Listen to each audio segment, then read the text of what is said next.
ನಿನ್ನೆ ಒಂದು ವಿಡಿಯೋ ಮಾಡಿದ್ದೆ, ಕಮೆಂಟ್ ನೋಡಿದೆ, ದೇವ್ರೆ ನೋಡ್ಬೋದು. ನೀವು ಅನ್ಕೊಂಡಂಗೆ ನನಗೆ ಯಾವ ಲವರ್ ಇಲ್ಲ, ನಂಗೆ ಯಾವ ಲವ್ ಪೈಲೂರು ಕೂಡ ಆಗಿಲ್ಲ. ನಮ್ದು ಒಂದು ಆಕ್ಟಿಂಗ್ ಇಲ್ಲ ಅಂತ ಕೂಡ ಮಾಡಿದ್ದು. ಅದೇ ತರ ಬೀನ್ಸ್ ಕೂಡ ಇಷ್ಟು ಸೂಪರ್ ಆಗೈತೆ. ಆದ್ರೆ ಈ ತರ ಆಗೋಗೈತೆ. ಇದಕ್ಕೆ ಯಾವುದೇ ತರ ರೋಗ ಇಲ್ಲ. ಏನಪ್ಪ ಪ್ರಾಬ್ಲಮ್ ಅಂತ ಆಗಿರೋದಂದ್ರೆ ಬೋರಲ್ಲಿ ನೀರ್ ನಿಂತೋಗಿರೋದು. ಕರೆಕ್ಟ್ ಇದು 500 ಅಡಿ ಓಡಿತ್ತು. ಇವಾಗ ಬೇಸಿಗೆ ಎಲ್ಲ, ಅದಕ್ಕೋಸ್ಕರ ನೀರ್ ನಿಂತೋಗಿರೋದು. ಹಂಗೆ ಪಾಯಿಂಟ್ ಮಾಡಕ ಹಬ್ಬ ಹೆಣ್ಣು ಕೂಡ ಬಂದಿದ್ದು. ಈ ಹೆಣ್ಣು ಪಾಯಿಂಟ್ ಕೂಡ ಮಾಡ್ಬಿಟ್ಟು ರೀಬೋರ್ ಮಾಡ್ಸಪ್ಪ, ಇದ್ರಾಗೆ ಇನ್ನು 250 ಅಡಿ ಓಡಿಸಪ್ಪ, ಟೋಟಲ್ 750 ಅಡಿ.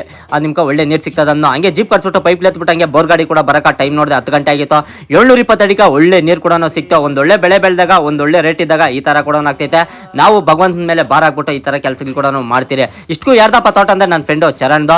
ನನ್ಗೆ ನೀರು ಸಿಕ್ಕಿದ್ಕಂತ ತುಂಬಾ ಖುಷಿ ಕೂಡ ಆಯ್ತು. ನನ್ನ ಫ್ರೆಂಡ್ ಪಾರ್ಟಿ ಕೂಡ ಕೊಡಿಸ್ನು. ಪಾರ್ಟಿ ಎಲ್ಲ ಮುಗಿಸ್ಕೊಂಡು ಟೈಮ್ ನೋಡಿದೆ 4 ಗಂಟೆ ಆಗಿತ್ತು. ನನ್ನ ಫ್ರೆಂಡ್ ತೋಟಕ್ಕೆ ಹೋಗಿದ್ರೆ ಇವತ್ತು ಜಲ್ಗಡಿಗಳೆಲ್ಲ ಕೊಯ್ದ್ಬಿಟ್ಟು ಟ್ಯಾಕ್ಟ್ರಿಕ ಲೋಡ್ ಮಾಡಬೇಕಾಗಿತ್ತು. ಏನಕ್ಕಪ್ಪ ಅಂತಂದ್ರೆ ಬೇಸಿಗೆ ಕಾಲಲ್ಲ, ಅದಕ್ಕೋಸ್ಕರ ಹುಲ್ಲುಗಳು ಸಿಕ್ಕಲ್ಲ. ಇದನ್ನೆಲ್ಲ ಕೊಯ್ದ್ಬಿಟ್ಟು ಐತಿ ಮಿಷಿನ್ ಹಾಕ್ಬಿಟ್ಟು ಸ್ಟೋರೇಜ್ ಮಾಡಕ ಇವತ್ತು ನಮ್ಮನ್ನ ಕರೆದಿರೋದು. ಸೆಮ್ ಟು ಇದೇ ತರ ಟ್ಯಾಕ್ಟ್ರಿ ಕೂಡ ಬಂದಿತ್ತು. ಇವರು ಸಬ್ಸಿಡಿ ಇದ್ದಾಗ ಎಕರೆಗೆ 3,500 ಕೂಡ ತಗೊಂತಾರೆ.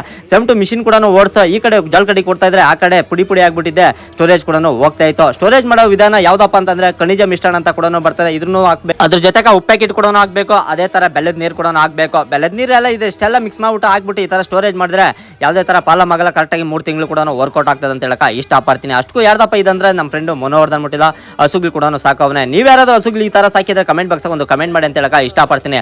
ಇದನ್ನೆಲ್ಲ ಮಾಡಿ ಮುಗಿಸಾಕ ಟೈಮ್ ನೋಡಿದ್ರೆ 7 ಗಂಟೆ ಆಗಿತ್ತು. ಕರೆಂಟ್ ಕೊಟ್ಟಂತ ತೋಟ ಹತ್ರ ಹೋದೆ.